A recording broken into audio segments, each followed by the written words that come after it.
ಇವರು ಫಸ್ಟ್ ಅಕ್ಕನ ಮದ್ವೆ ಆದ್ರು, ತೋರ್ಸ್ಬಿಡ್ತೀನಿ. ನಮ್ಮ ಅಕ್ಕನ ಮದ್ವೆ ಆದ್ರು, ಮನೆಗ್ ಬಂದು ನನ್ಗೆ ಹುಡುಗಿ ಬೇಕು, ಇಷ್ಟ ಆದ್ರೆ ಮದ್ವೆ ಹಾಕಿಲ್ಲ ಎತ್ತಾಕೊಂಡು ಹೋಗ್ಬಿಡ್ತೀನಿ ಅಂದ್ರು. ಮದ್ವೆ ಆದ್ರು. ಮದ್ವೆ ಆದ್ಮೇಲೆ 4 ವರ್ಷ ಆಯ್ತು ಮದ್ವೆ ಆಗಿ. ಆಮೇಲೆ ಅಣ್ಣ ಅವ್ರ ಏನ್ ಮಾಡಿದ್ರು, ನಮ್ಮ ಅಕ್ಕನ ಹತ್ರ ಲೋನ್ ಮಾಡ್ಸಿದ್ರು, 7 ಲಕ್ಷ ಲೋನ್ ಮಾಡ್ಸಿದ್ರು ಅವಳ ಹೆಸರಲ್ಲಿ. ಅದಾದ್ಮೇಲೆ ಬ್ಯಾಂಕ್ ಅವ್ರು ಬಂದು ನಮ್ಮ ಅಕ್ಕಗೆ ಪೊಲೀಸ್ ಅವ್ರು ಬಂದು ಕಾಟ ಕೊಟ್ರು. ಮತ್ತೆ ಇನ್ನೂ ಲೋನ್ ಮಾಡಿದ್ರು, ಮೊಬೈಲ್ ತಗೊಂಡ್ರು, ತಗೊಂಡ್ರು. ಅದ್ರ ಜೊತೆಗೆ ಹುಡುಗಿರ್ ಶೋಕಿ ಎಷ್ಟು ಒಂದಲ್ಲ ಎಷ್ಟು 40-50-60 ಹುಡುಗಿರು. ಮೆಸೇಜ್ ತೋರಿಸ್ತಾನೆಲ್ಲ. ಇದೆಲ್ಲ ನಾವು ಬರೀ ನಾವೇ ಮಾಡ್ತಿದೀವಿ ಅಂತ ಬರ್ಬಾರ್ದಲ್ಲ.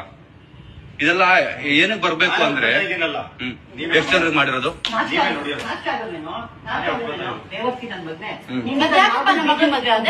ಏನ್ ಗೊತ್ತಾ, ಇವರು DK ಶಿವಕುಮಾರ್ ಸರ್ ಹತ್ರ ಕೆಲಸ ಮಾಡದಂತೆ. ಅವ್ರಿಗೆ ಧೈರ್ಯ ಏನೇ ಆದ್ರೂ ಅವ್ರು ಇರ್ತಾರೆ, ಪೊಲಿಟಿಷಿಯನ್ ನಾನು ಅನ್ನೋ ಧೈರ್ಯ.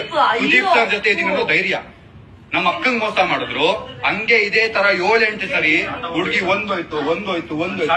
ಮರ್ಯಾದೆ ಹೋದ್ರೆ ನನಗೆ ಬೇಕಾಗೇ ಇಲ್ಲ. ಏನು ಮಾಡಕ್ಕಾಗಲ್ಲ. ನೋಡಿ ಇದು ಹುಡುಗಿ ಮೆಸೇಜ್ಗಳು. ನಮ್ಮ ಹತ್ರ ದುಡ್ಡು ಇಸ್ಕೊಂಡು ನಮ್ಮ ಅಕ್ಕನ ಸಾಲ ಮಾಡಿ ಯಾವ್ದೋ ಹುಡುಗಿಗೆ ಐಫೋನ್ ಕೊಡ್ಸೋದು, ಯಾವ್ದೋ ಹುಡುಗಿಗೆ ಏನೋ ಮಾಡೋದು.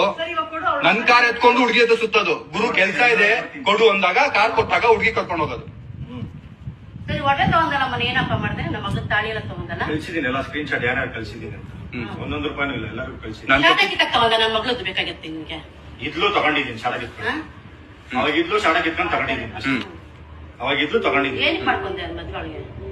ಮದ್ವೆ ಏನಕ್ಕೆ ಮಾಡ್ಕೊಂಡು ಮೋಸ ಮಾಡೋದು? 1 ಅಲ್ಲ 2 ಅಲ್ಲ 3 ಅಲ್ಲ. ಏನಕ್ಕೆ ಯಾರು ಕೇಳಲ್ಲ ಅಂತನಾ? ಹಾ ಹೇಳ್ತಿರೋ ಮಾಡ್ಕೊಂಡಿದ್ದು. ನೀನ್ ದುಡಿಯಲ್ವಪ್ಪ, ದುಡ್ಗೋಸ್ಕರ ಮಾಡ್ಕೊಂಡು